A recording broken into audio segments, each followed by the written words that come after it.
भारतात पहिल्यांदा Paralympic committee of India, para shooting association of इंडियाच्या मान्यतेने व एजीसी स्पोर्ट्स व para target shooting association Pune यांच्या संयुक्त विद्यमाने खेलोत्सव पॅरा एडिशन 2025 क्रीडा स्पर्धा आयोजित करण्यात आली आहे। ही स्पर्धा श्री छत्रपती शिवाजी महाराज क्रीडा संकुल माळुंगे पुणे येथे 11 ऑगस्ट ते 18 ऑगस्ट 2025 या कालावधीत पार पडणार आहे, अशी माहिती पद्मश्री व पॅरालिम्पिक स्पर्धेचे पहिले सुवर्ण पदक पटकावणारे मुरलीकांत पेटकर, आयोजक आकाश कुंभार आणि आर्यन्स ग्रुप ऑफ कंपनीजचे कार्यकारी अधिकारी मनोहर मुकुंद जगताप, आर्यन्स ग्रुप ऑफ कंपनीजचे संचालक अजय मुकुंद जगताप यांनी पत्रकार परिषदेत बोलताना दिली। या पत्रकार परिषदेला आयोजक संस्थेचे रफिक खान, कपिल मिसाळ, विष्णू धोत्रे, किरण लोहार आदी पदाधिकारी व आर्यन्स ग्रुप ऑफ कंपनीजचे अधिकारी उपस्थित होते। या स्पर्धेमध्ये पॅरा नेमबाजी, पॅरा जलतरण, पॅरा ॲथलेटिक्स व व्हीलचेअर बास्केटबॉल या खेळाचे आयोजन करण्यात आले आहे। या स्पर्धेतील कामगिरीतून खेळाडूंची LN 2025 विश्वचषक आणि अन्य आंतरराष्ट्रीय क्रीडा स्पर्धेसाठी निवड केली जाणार आहे। या स्पर्धेत टोकियो व पॅरिस पॅरालिम्पिक सुवर्ण पदक विजेती अवनी लेकरा, कांस्य पदक विजेती मोनो अग्रवाल, रुबिना फ्रान्सिस यांच्यासह 13 पॅरालिम्पियन, 50 आंतरराष्ट्रीय पातळीवरील खेळाडू व देशभरातून 600 पेक्षा अधिक खेळाडू सहभागी होणार आहेत। आज या प्रसिद्धीसाठी मला इथे बोलवल्याबद्दल मी कंपनी सर्व पत्रकारांचे मेंबर्स आणि स्पेशली पॅराऑलिम्पिक स्विमिंगचे अध्यक्ष राजाराम घाट जी इथं उपस्थित आहेत। म्हणजे आमची जी कमिटी आहे आतापर्यंत जे स्पोर्ट्स चालू आताच नाही 1968 पासून जे पॅरालिम्पिक्स गेम चालू हे गेम्स चालू हँडिकॅपचे स्पोर्ट चालू केले ते विजय मार्चे यांनी सगळ्यात पहिल्यांदा भारतात स्पोर्ट्स चालू केले। तेव्हापासून राजाराम घाट छोटासा मुलगा असताना तेव्हापासून मी त्यांच्या ह्याच्यामध्ये सुद्धा आणि भारतामध्ये मी ऑलिम्पिकला वर्ल्ड रेकॉर्ड सगळं करून सगळे हे केले। पण मला चॅलेंज करणार इंटरनॅशनल मध्ये नाही पण भारतामध्ये एकतर भाग म्हणून आहे। त्यांनी आतापर्यंत बरंच एवढी लाईफ मध्ये जोर लावून नाही केलं की पेटकरला एकदा हरवायचं, पण ते काही जमलं नाही।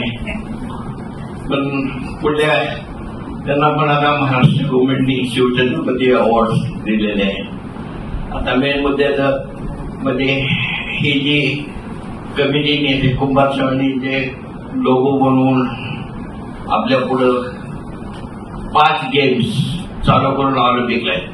पूर्वी काय असं कसं असायचं की हँडिकॅपला कोणी विचारलंय ए लगडे ए पागडे असं चिडवत होते। आता तसं काही भारतामध्ये आता तसं राहिलं नाही। आता सगळे जे आहे अपंग वगैरे त्यांना विकलांग पहिलं तर एकदम कसंही बोलत होते, आता तसं नाही। भारत आता प्रथम देश झालाय जो की जगामध्ये अपंग लोकांना काहीतरी रिस्पेक्ट होते। आता सध्या तुम्ही काही लोकांनी चंदू चॅम्पियन माझा पिक्चर बघितला असेल तर त्याच्याबद्दल तुम्हाला सगळ्यांना माहिती। आता थोडक्यात सांगायचं म्हणजे आतापर्यंत भारतामध्ये आपलं भारत पाठीमागे का राहतो ते एक सांगायचा उद्देश असा की फेडरेशन्स जे खेळ चालू होतात तर ते चांगले जिथं चांगले कोच आहेत तिथं स्टुडंट नाही, स्टुडंट चांगले आहेत तिथं कोच नाही, अशी आपल्या भारताची परिस्थिती आहे। पण आता तसं राहिलेलं नाही। आता अकॅडमी बनायला लागले, चांगल्या लोक सगळ्यांना मदत करायला लागले। पण अकॅडमी बनवून ते काय फक्त सिटीमध्ये बनवतात, हे रुरल एरियामध्ये बनवलं तर लोकांना त्यामध्ये स्पोर्ट्स मिळते। आता जे हे असोसिएशननी ऑलिम्पिकसाठी तयारी केली आहे त्यामध्ये हे करत आहे। तर माझा पण या फेडरेशनचा उद्देश आहे काय की माझा चंदू चॅम्पियन पिक्चर बघून एक भारताने अपंग लोकांनी 29 मेडल आणले होते। तर मी गेल्या टायमापासून दिल्लीला जे आग्रह केलं की 50 मेडल्स आपल्या अपंग लोकांनी आणावं आणि त्याच्यासाठी आता हे कुंभार साहेबांनी पण आता राष्ट्रीय चालू केले। तर मी बोलल्याप्रमाणे भारतामध्ये अनेक संस्था जे पॅरा कमिटीला मंजूर करून हे केलेले त्या टीम्स हे करायला लागले आणि माझा जास्त होते हे नाही की भारताला जसं मी भारताला पहिलं गोल्ड मेडल लावलं तिथे भारताला घेतलं त्या टायमाला जी खुशखबरी करून देशाला नाव उंच केलं तसं आपण सगळ्यांनी प्रसिद्ध. आता हे जे मेडल लावून कशासाठी येतो की लोकांनी हे मेडल्स बघावे. आता यात एवढे प्रसिद्ध आहे. पद्मश्री किती लोकांनी यात बघितले, ऑलिम्पिकचं गोल्ड कोणी बघितले, पेशवे अवॉर्ड सुरू. तर माझ्याकडे इतके पदक आहेत की ज्याला मी आता घरी एक छोटस म्युझियम बनवलंय. तर आपण सर्वांनी कधी बी ऑलिम्पिकचं गोल्ड मेडल जसं गोल्ड मेडल. आकाश कुंभार, मी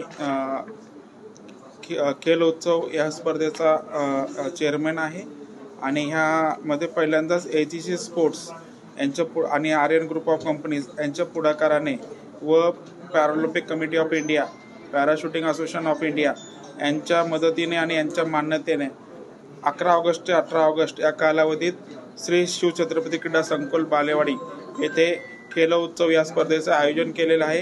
या आयोजनासाठी सर्व मदत जी आहे ती AGC स्पोर्ट्स आणि आर्यन ग्रुप ऑफ कंपनीजने केली. त्यांचे खूप खूप आभार. या स्पर्धेमध्ये पॅरा नेमबाजी, पॅरा जलतरण, त्याच्यानंतर पॅरा ॲथलीट्स आणि व्हीलचेअर बास्केटबॉल असे खेळ होणार आहेत. या स्पर्धेचं मुख्य उद्देश म्हणजे 2036 जे ऑलिम्पिक भारतात होऊ शकतं त्या दृष्टीने एक महत्त्वाचं पाऊल आहे. यामध्ये जसं आमचे सर आहेत मुरलीकांत पेटकर सर, त्यांचं जे स्वप्न आहे 50 मेडलचं ते पूर्ण होण्याच्या उद्देशानं या स्पर्धेपासून एक पुढे पाऊल पडत आहे. या स्पर्धेमधनं नुसती स्पर्धा होत नाही आहे. या स्पर्धेतून पॅरा नेमबाजी संघाच्या भारतीय संघाची पॅरा नेमबाजी भारतीय संघाची निवड होईल. त्याच्यामध्ये आलिन दुबई येथे विश्वचषक होणारे पॅरा नेमबाजी त्यासाठी भारतीय संघाची निवड होईल आणि ह्या दुबई दौऱ्याचा संपूर्ण खर्च जो आहे तो केंद्र सरकार करणार आहे. खेळाडूंना कुठलाही खर्च करायचा नाही आहे. केंद्र सरकारच्या माध्यमातून दुबई दौऱ्याचा खर्च होणार आहे.